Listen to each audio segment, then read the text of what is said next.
Hello, my friends. Guess who's here? Jan Sumner, Dan Goldberg.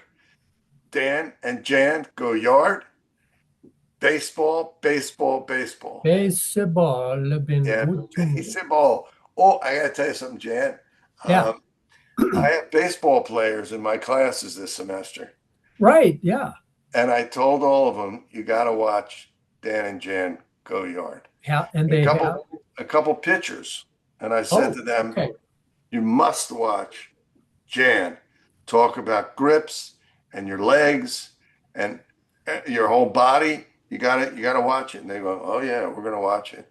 And the other day they said, yeah, they were watching it and they're going to watch more of it. And it was great. It was great. And that's, if you're out there and you're a baseball player or a family member of a baseball player, or you want to be a baseball player, Jan Sumner is a man to talk to, Oh, especially if you're a pitcher. well, My that's God. yeah, because pitching is now it's throwing and not as much Yeah. pitching. I mean, I would have, the closest thing I got to being a pitcher was holding one for my refrigerator that has all the water in it. That's the closest. But it's a major thing for me. So I was a major pitcher. Okay. Well, you were and are. You're still pitching this show. I am. I'm pitching the show. So those Yeah, of you who are pitchers pitching, just pitch that pitcher. Okay. Do it. doggone right. To it Done. and listen to Jan because he knows all about that stuff. And what's today? August the 28th of Correct. 2026. So we're coming into about the last month of the major league season. Yeah, Okay. what are they like? Maybe 30 games left, something like that. Yeah, they got about 30 games. That's about you're almost exactly correct.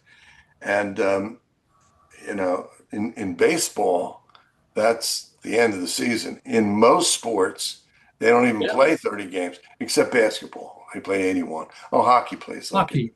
Yeah, hockey plays 81. But still, that's a major portion of their season. Oh Yeah, yeah, yeah. with football, 30 games is what? Two Out of seasons. 162. So, yeah, it's about 15, 20%, right? 15%. Yeah, yeah, But but yeah. you know what happens this time of the year, the season? They're all scurrying to get into the playoffs. Oh, absolutely. Well, some are. Some of them. What happens? What happens? And I was thinking about this the other day. I was watching the Phillies game, Phillies, Right.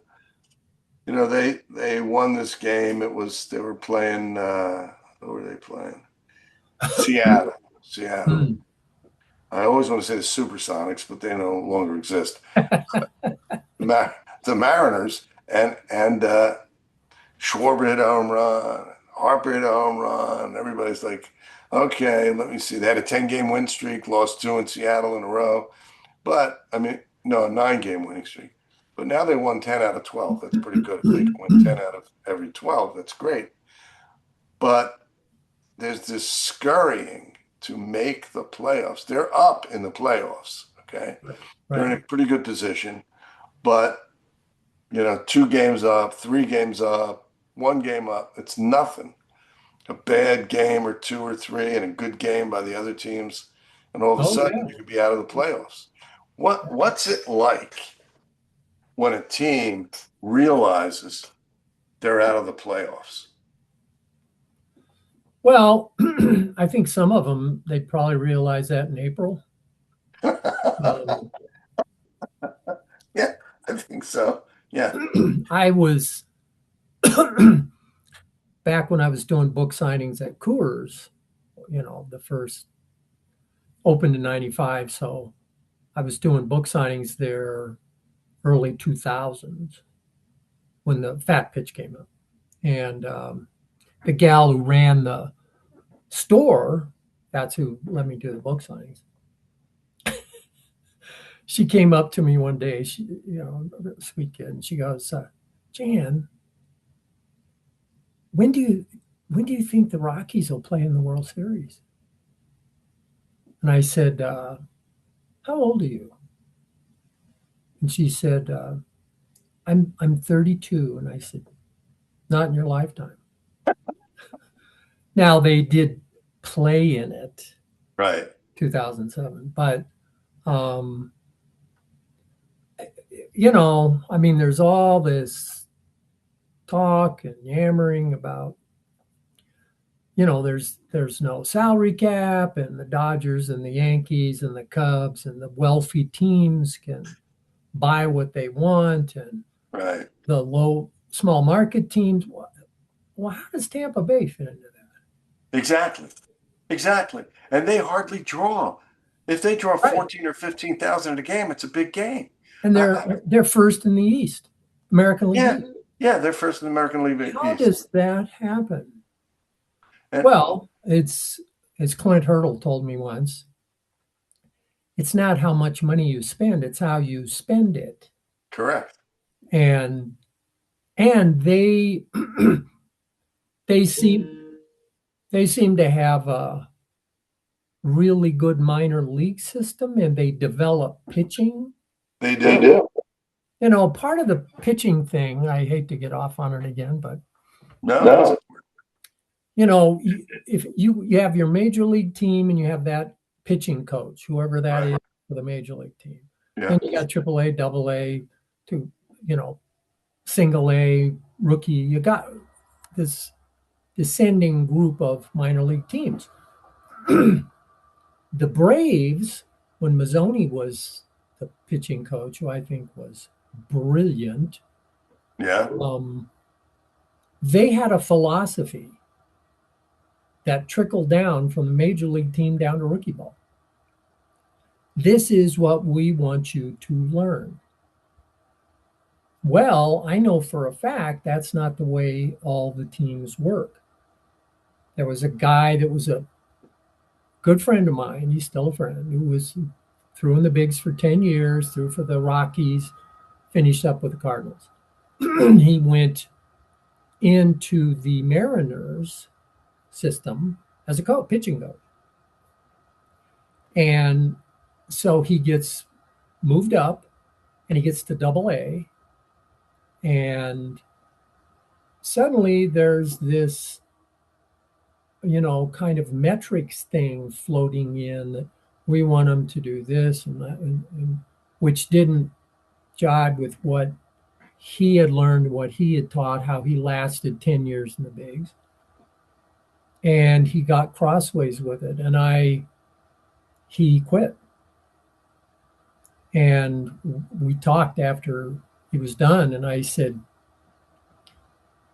okay, was it just the double A circumstance, or was that they didn't have a pitching philosophy? And he said, they didn't have a pitching philosophy. So what happens is whoever the pitching coach is at double A or triple A or rookie ball, wherever, it's his philosophy. And that may not equate to what you need to be able to do in the bigs. Right. And I got a kid, great kid, minor. I was rehabbing him. He'd been a high draft pick of the Rockies. Right. And so he signed, he got into the system, and he was left-handed. He didn't throw darts, but he could pitch. He had a nice hook, a slider, his fastball, he could spot, you know. But he'd had labrum surgery, so he had to have that repaired. Then he tried to come back, came to me, and we did the rehab. But how did he get hurt? Well, in the minor league system with the Rockies, his pitching coach, who I won't name, but had a nice major league career, told him, I want you to throw this way. And the way he wanted him to throw was, when you bring your leg up and kick out, I want you to stick your foot up in the air like this. And my kid said, why would I want to do that? Because it's deceptive to the hitter. Okay, what's the problem with that? You come down on your heel. Yeah. And that would be like running to go over the pole vault with a stainless steel rod. I mean, it just stops. stops you. Right. There's Now, no flexibility. Yeah. I I think that's what hurt him. He Wow. was boom, he was coming down, and then anyway, we corrected that. But the point is that you can get information in the minor league system from an individual who, um, Destroys your career. yeah, I mean, it's happened to more than one of my kids. Yeah. And a lot of what goes on in sports, not just baseball, but if you're the manager, you're the head coach, you want people around you that are loyal, Yeah. that they're going to agree with you. And so that doesn't necessarily always equate to teaching the correct thing. Pitching is it's a difficult task. If you Very throw difficult. 90 pitches, let's say you go out and throw 90 pitches in a game, Right. you have presumably repeated your mechanics 90 times. What what other sport is that required? None. Right. Maybe Yeah. tennis, some individual sports, but team. Well, nobody's going to be able to do that. And you've okay, so I'm throwing my fastball mechanics got to be the same. Curveball mechanics have got to be the same. Slider mechanics got to be the same. Changeup mechanics. That's tough to do. It's very tough. And one of the things, since we're on this, we'll get back to the playoffs, but I always wonder, like, first of all, I'm not a big pitch count person. I know it's their investment and they want to keep their investment. Okay. But Mm, Nolan Ryan didn't like the pitch count. He talked about that. Um, However, they warm up on the bullpen. Okay. They throw over to first. Okay. They warm up right before, the guys come to bat on the mound. How come that doesn't count? It's like weird. It's like he's thrown 90 pitches. No, he's thrown 120 pitches. You're not counting the bullpen. You're not counting the throwing to first. You're not counting the relaxing throws to the catcher in between right. before somebody comes over.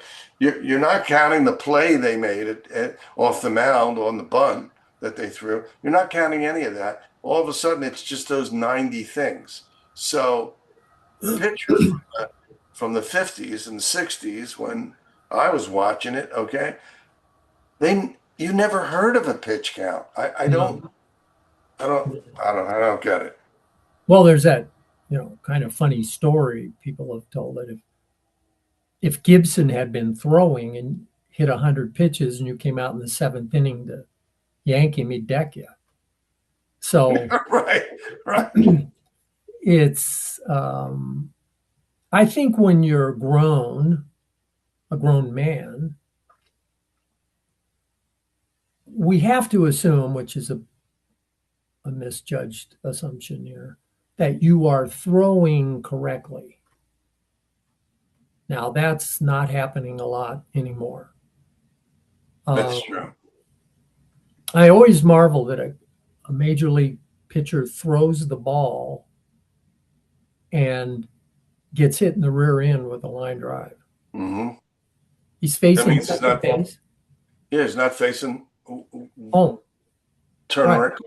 Yeah. Or they'll be facing, back in the day, if you had a pitcher right-handed, left-hander, you're facing and the guy fell off the mound dramatically to one side or the other, let's bunt to the side he falls away from. Yeah. He's not going to get it, but that doesn't seem to happen anymore. But they would tell you, I think, with regard to major league pitchers, probably minor league guys, those are stress pitches. When they're on the mound throwing to hitters, it's a stress pit. They're under stress. When they're fielding a bunt or they're warming up in the bullpen, that's not stressful, which is true emotionally and mentally. But if you're throwing incorrectly, I don't care where you're throwing, you're doing it wrong. Right. Exactly. So And it's yeah. I mean, your comment about um, uh, a pitcher being angry, okay, when they're taken out, like Carlton. I couldn't imagine Carlton being taken out or Robin Roberts being They taken out. wouldn't have understood. You're at 93 pitches. So what? I mean, Right, that wouldn't have crossed their mind. And let's compare surgeries then to surgeries now. It's not even close. right. I saw last week two pitchers came off the mound because they had arm problems. And Sasaki, the Dodger pitcher, Right. came out in the fourth inning 2 nights ago with a blister.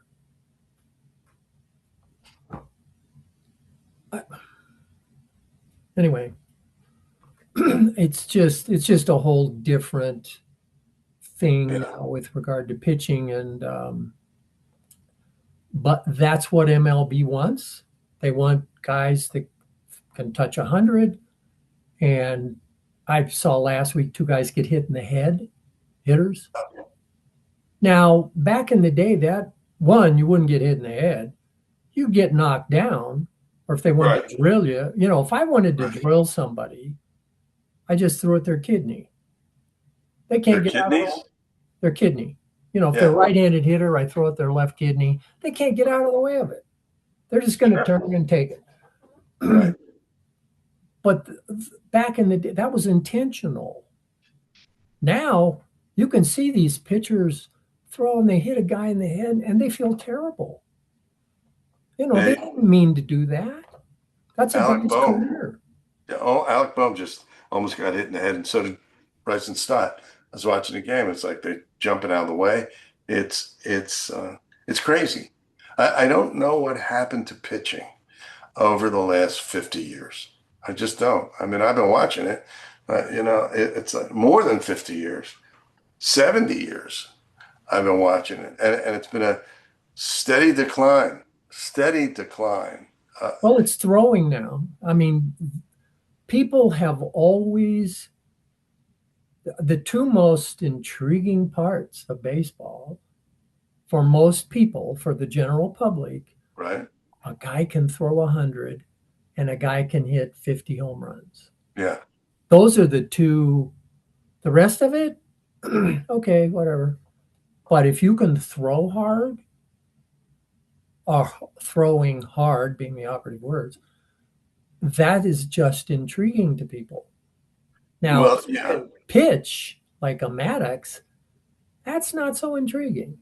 It is to ball players, but to the general public, did you see how he set that guy up? He went, what? Never mind. Yeah, and they promoted it. That's what made it. They Yeah, promoted it. I yeah, I could watch Robin Roberts and Sandy Koufax and Steve Carlton and yeah, Greg Maddux all day long. absolutely. And I don't think any of them threw it on consistently 100, 101, No, 102. It's Maddox threw a amazing. complete game, 9 inning complete game, 75 pitches. Whoa. Yeah. What do you pitch to contact? Ground balls. I see, and that became a thing a while back, pitch to contact. Yeah. Why would I want to do that? Well, that's right.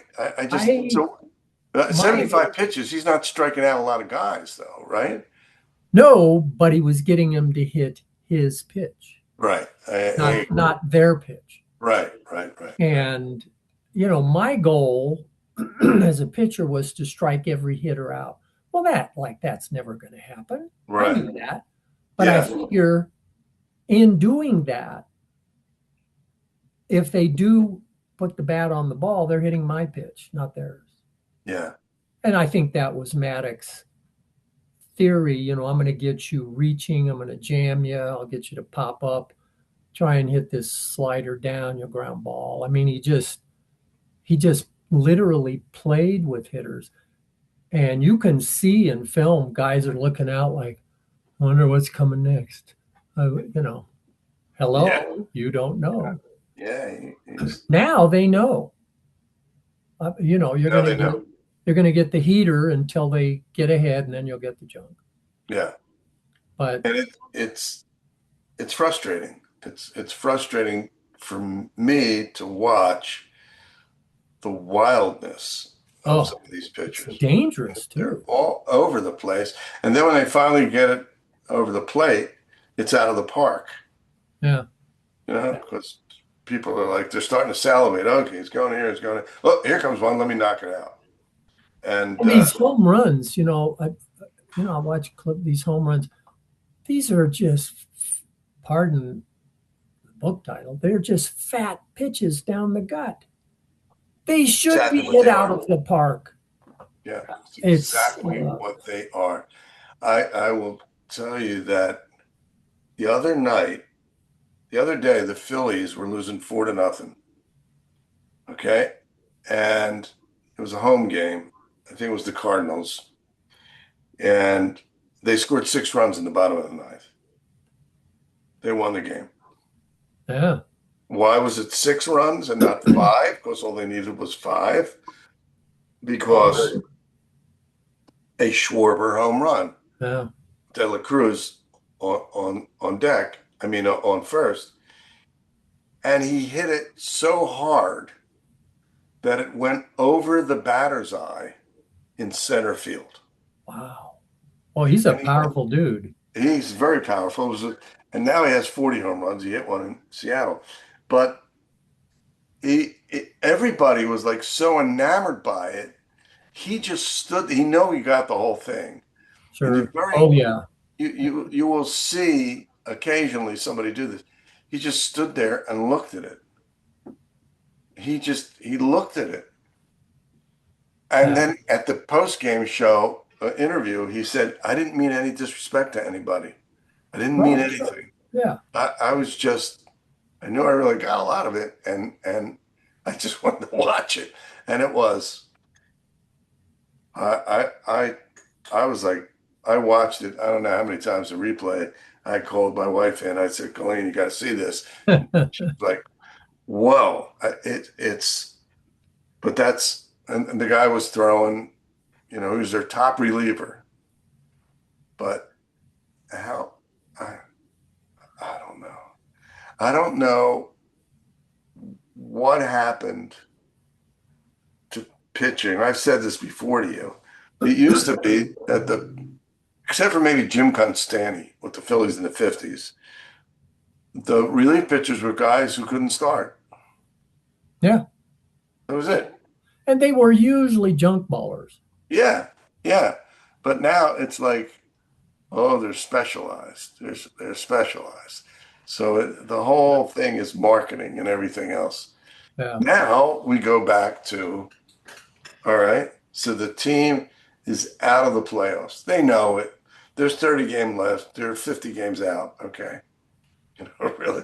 It's like, okay, maybe they're 18 games out, 20 games out. There's no way they're making that up. Even Oh, 10 games right now is very, very difficult. yeah. So, what's it like? You must have been around teams that were like, Well, I they was around knew they five. were out of it. Yeah.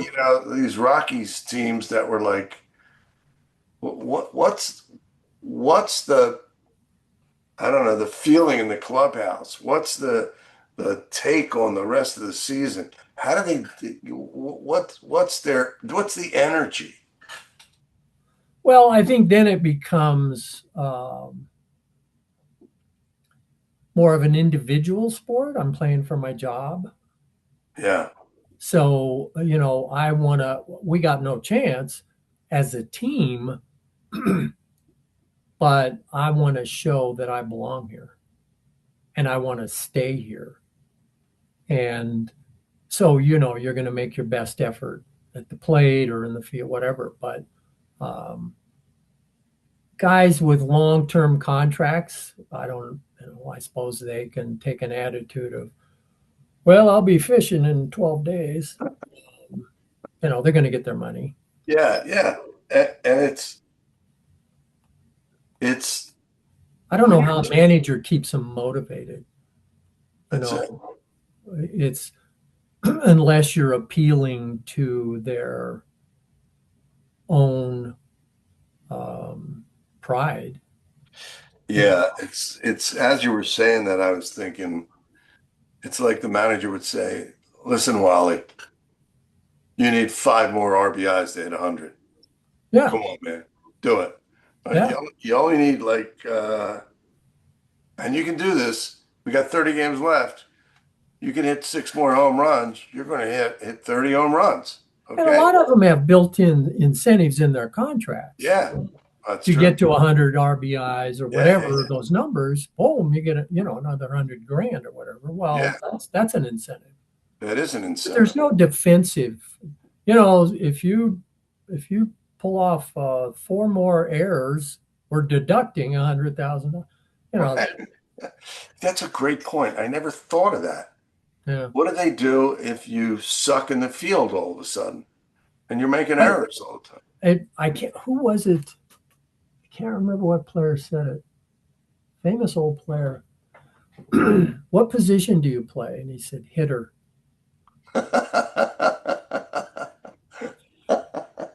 Yeah, That's if you can hit, you're going to play. They'll play you somewhere.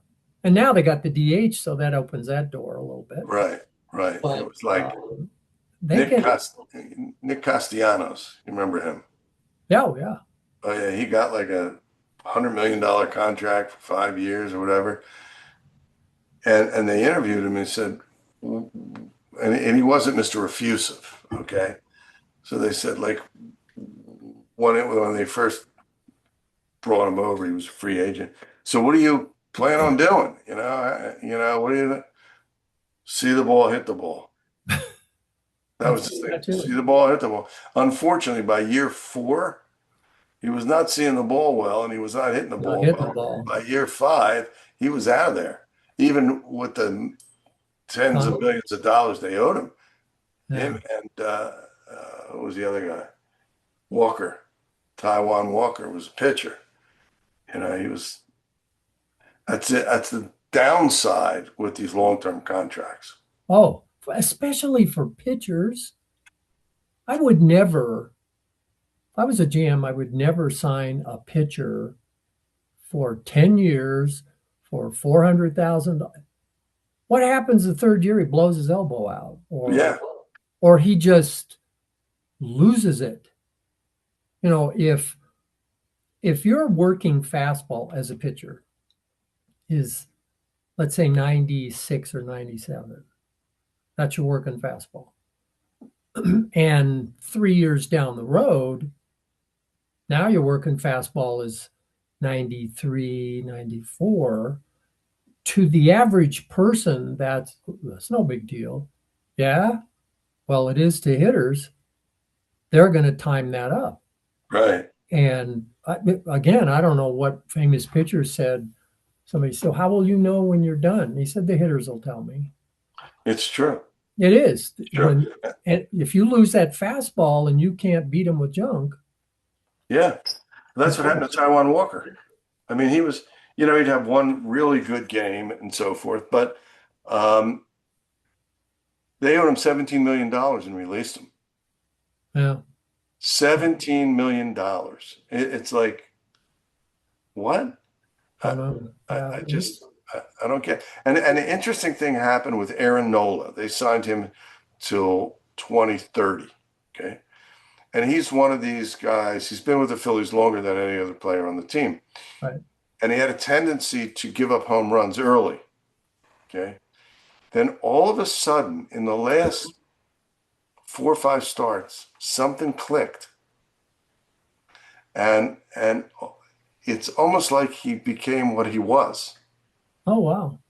And and this is something we've talked about.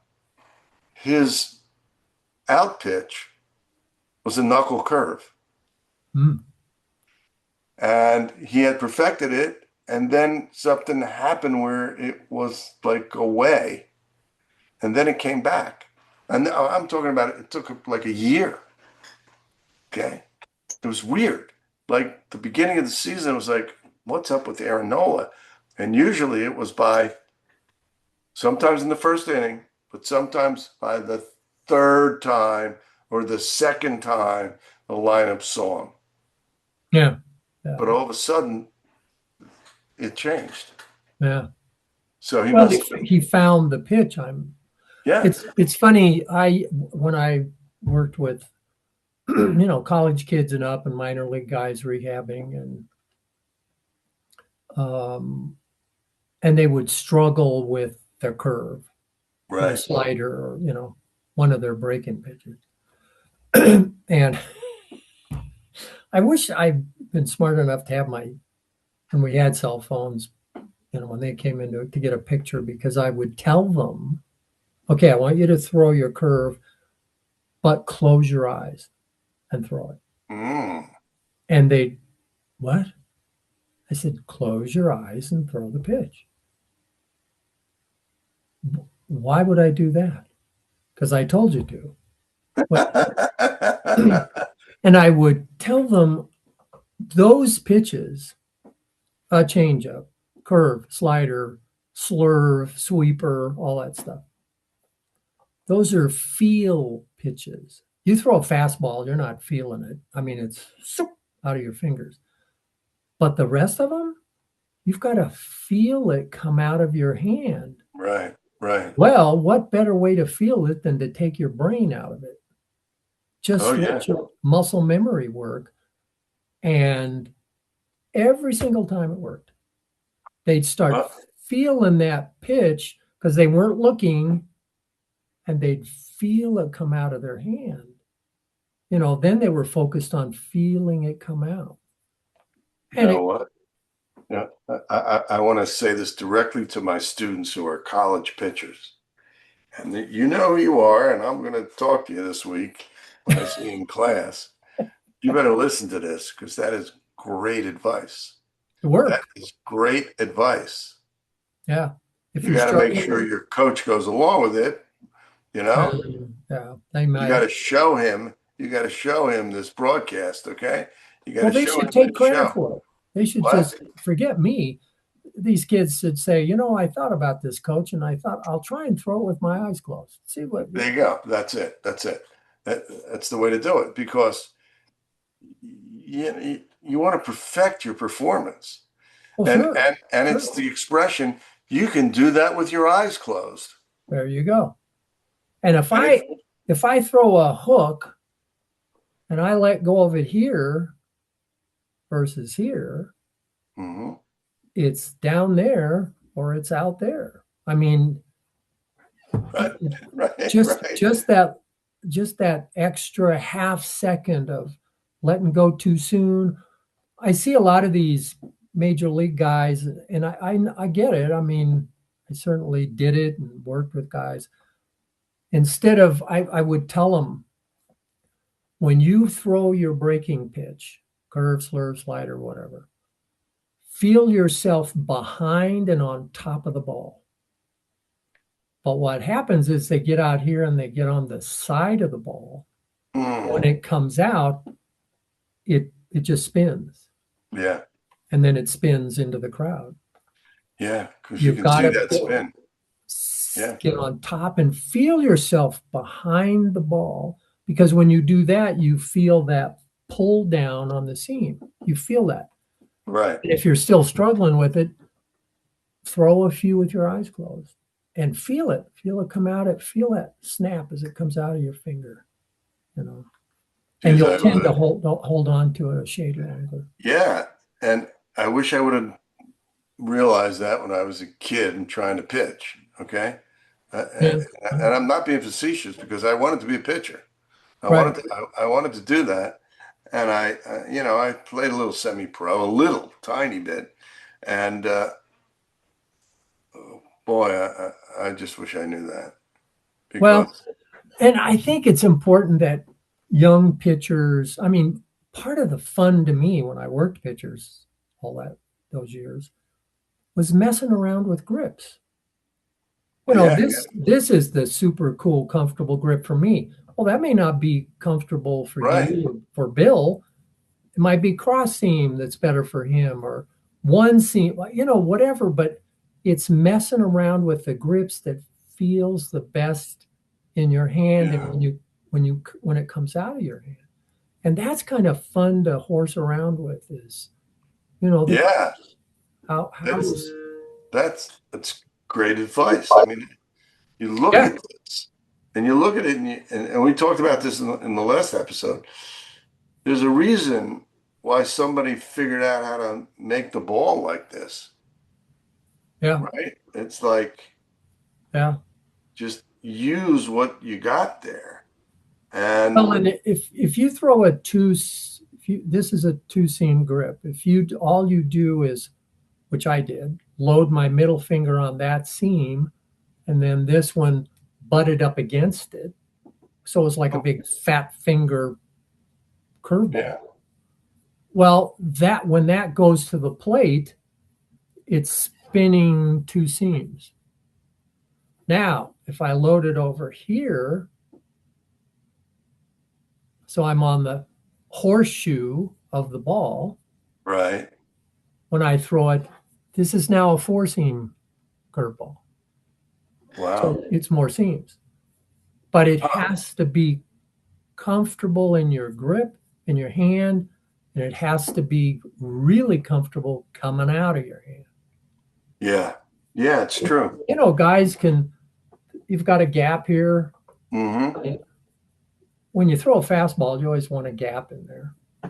When you throw the hook, you know, but what if I want to slow it down? Well, number one, I can drag my back foot, and we've discussed that in the past. The other way is all I do is go, just move my thumb. Now, Huh. when I throw it, I've jammed the ball some. It's going to come out slower. It's going to come So, out slower. yeah, yeah, Wow. by jamming it. So, Now, so that does takes, that make it a changeup? well, it's just a slow hook. The kid I Oh, told you about that's throwing for the Reds, Julian Garcia. right. Who was your guy, Yeah, right? right. I got him throwing that. Well, it's gravy for him now. Really? Yeah. And he's, Wow. you know, he's 31 now, so he ain't bringing it like he used to, but he's still 90. I would say 92, 93 is his working fastball.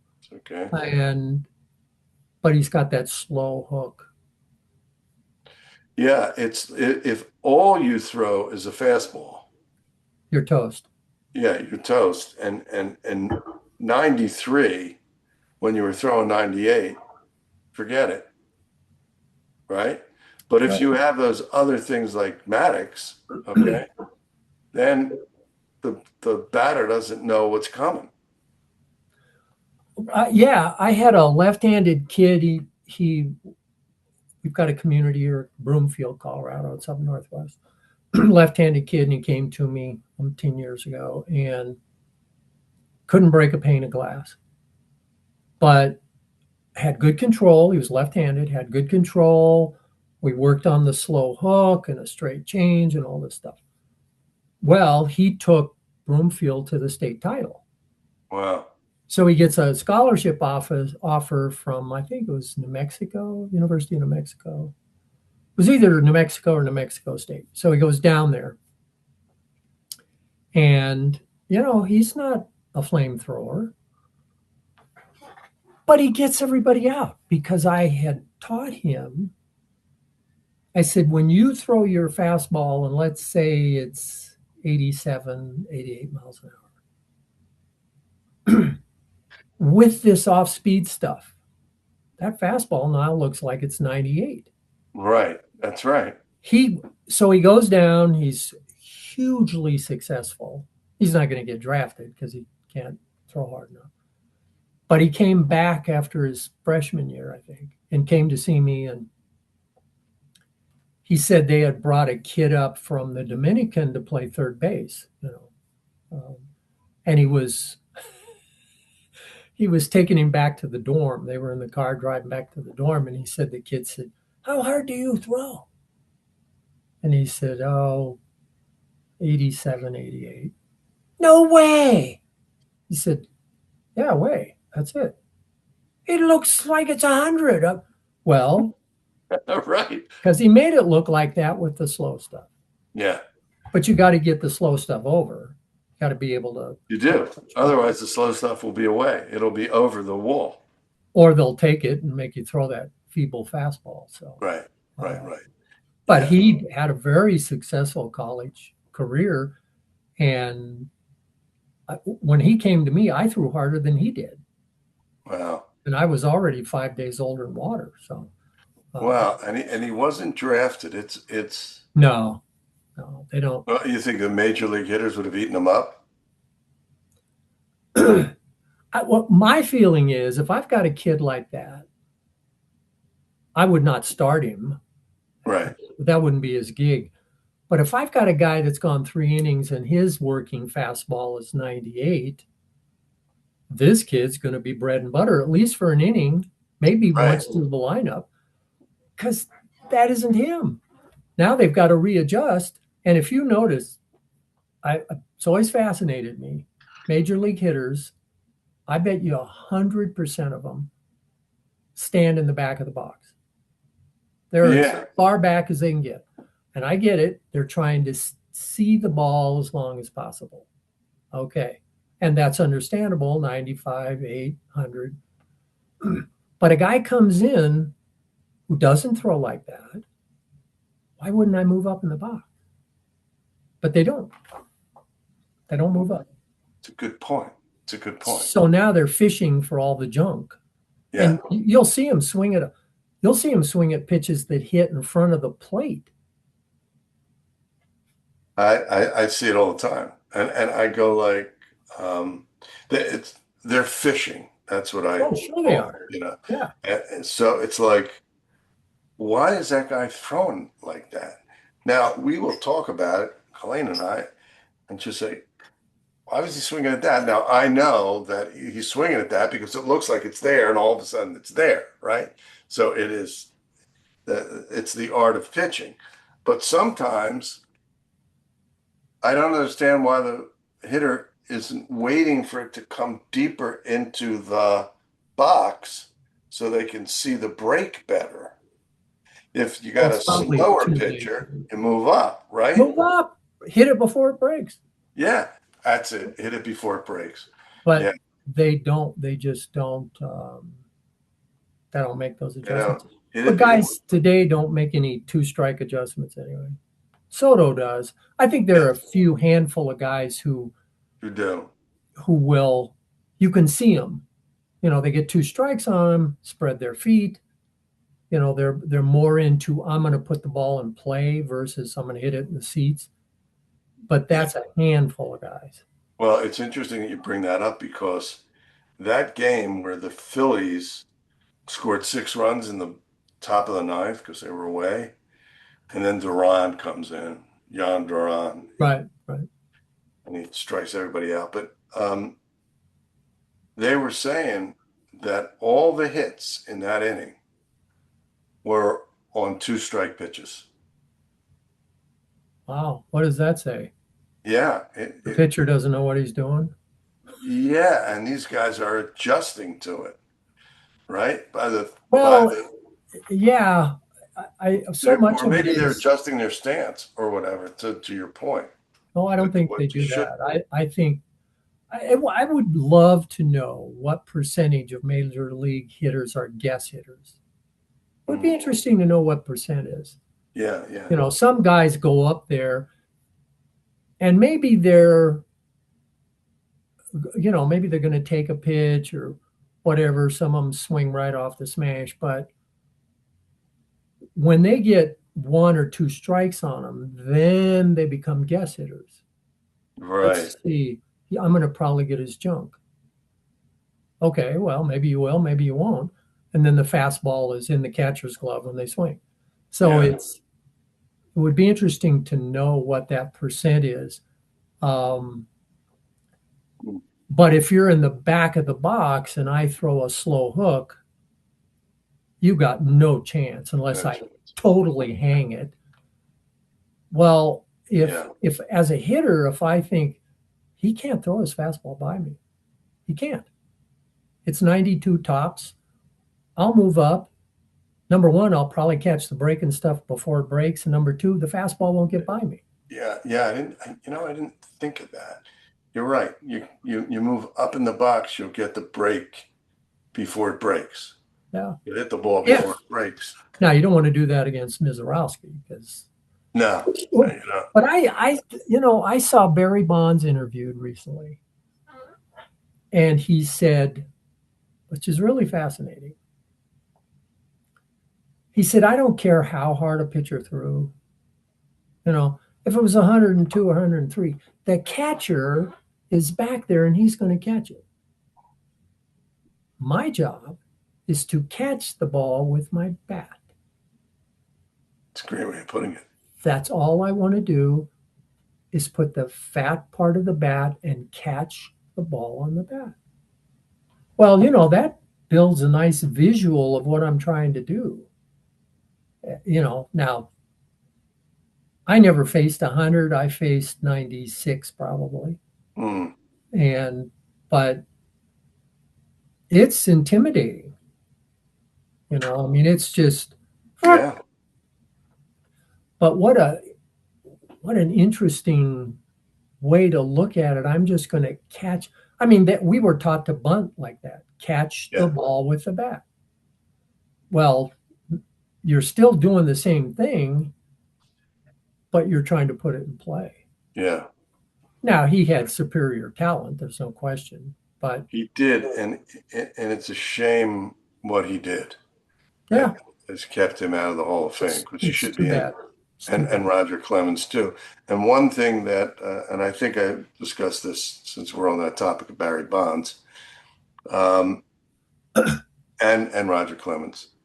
When you're Barry Bonds and using steroids or supposedly using steroids, um, you're facing a pitcher who supposedly is using steroids. So it's like it's an even field here. I mean, how do you know how many pitchers?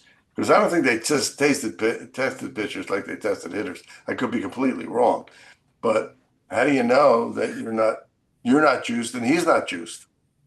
Yeah. So Well, I don't know. As they said, the big difference was that for the supposed steroid users, they didn't ever suffer the dog days of summer.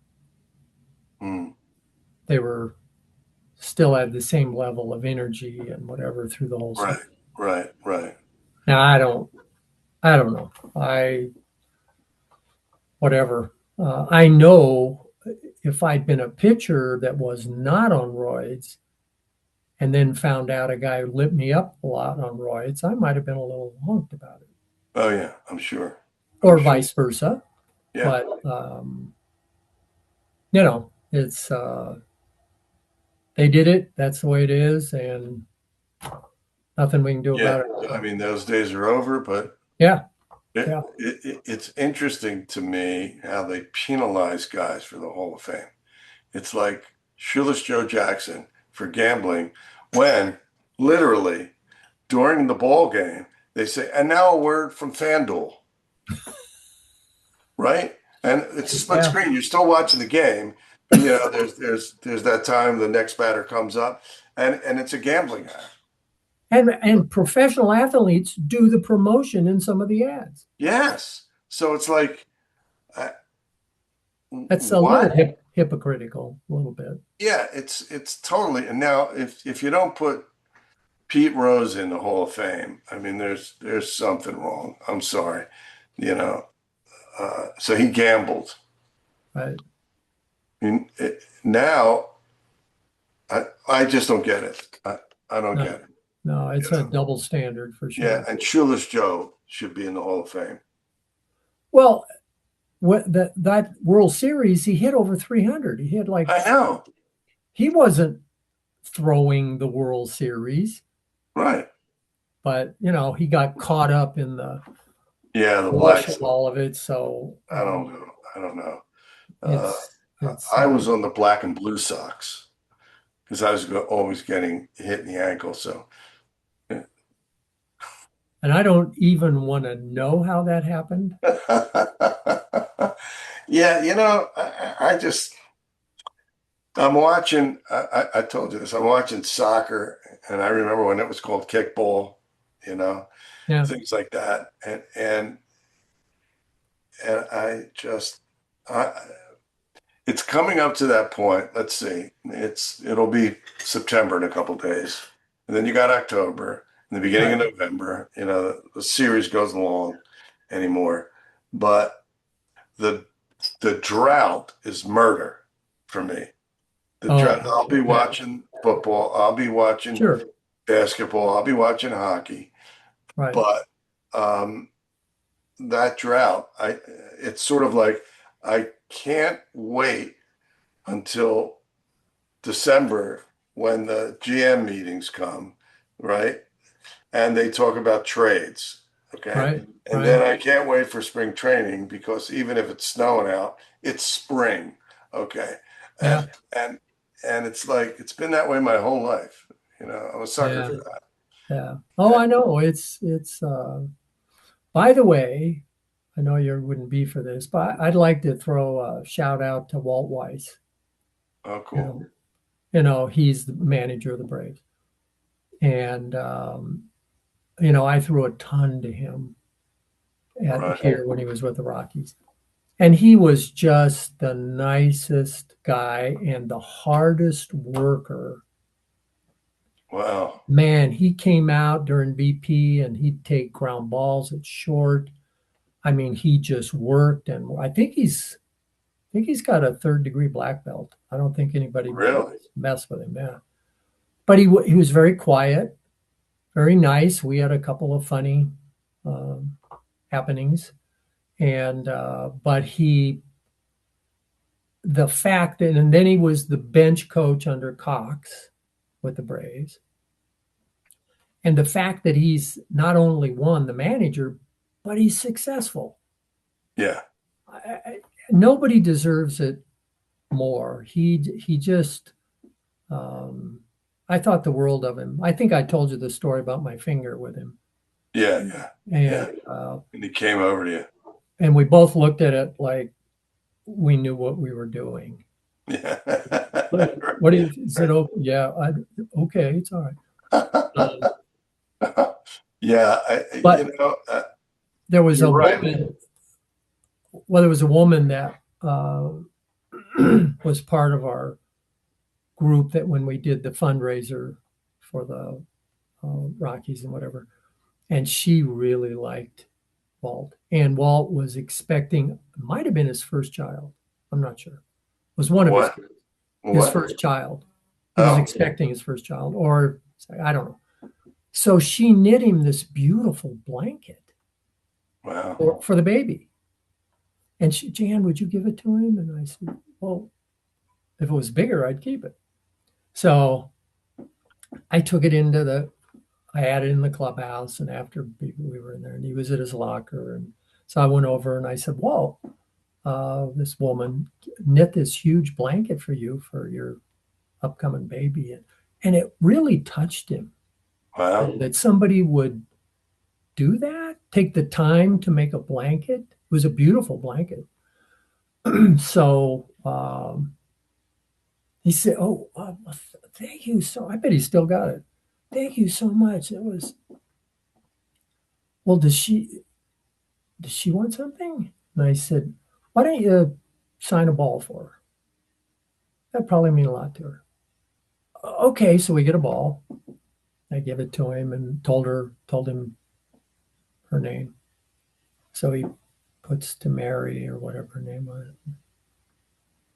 What what do you think I should say? I said, thank you. Yeah, thank you. So I gave her the ball. I'm sure she still got it. But he was just a good guy. And he was the kind of guy who sort of led by example. Look how hard I work. He wasn't super talented. He wasn't fast. He didn't have a Right. great arm, but I'm telling you, he could get rid of the ball like that. And he knew where to play for hitters. I mean, he Oh, he yeah. made the most because he came from Oakland. He, Right. I remember that. yeah, he made the most of every ounce of his talent. Yeah. So I'm just I'm really happy for him. He's paid his dues. It's great. Yeah. Yeah, I remember everything about all the teams he was with and all that. I liked him. I liked him. I Yeah. always thought he was a humble guy. He is. He He, he he he always seemed that was. way. Yeah. And Yeah, we weren't a winning team, and he didn't care. yeah, I'm giving you all I got, whether we're 1 in 160 or we're 50-50. He didn't care. I'm going to go out and give you yeah. everything I got every And single day. and that's the way actually everybody, whether they're playing baseball or working in a bank Yeah, or whatever, should do. If you want absolutely. to, if you respect yourself and respect where you're working and the people around you. As usual, Jan Sumner, this has been a wonderful episode. Yep, it's a pop fly. Yes. It's a pop fly. It's an infield fly rule. And uh, don't forget, everybody, as you're enjoying Dan and Jan Go Yard, this Hopefully. was Yeah. and this is our, what did I say? Our 12th episode? 12. Yeah, 12. 12 Yeah. episode. That would be Uh, this. so subscribe, will you? We're on YouTube and Spotify, so subscribe. And Jan, we'll see you next time. Thank you, sir. Absolutely. Thank you, On Dan. Always a blast. always. All Always. right, folks. Don't forget, subscribe. Jan, we'll see you.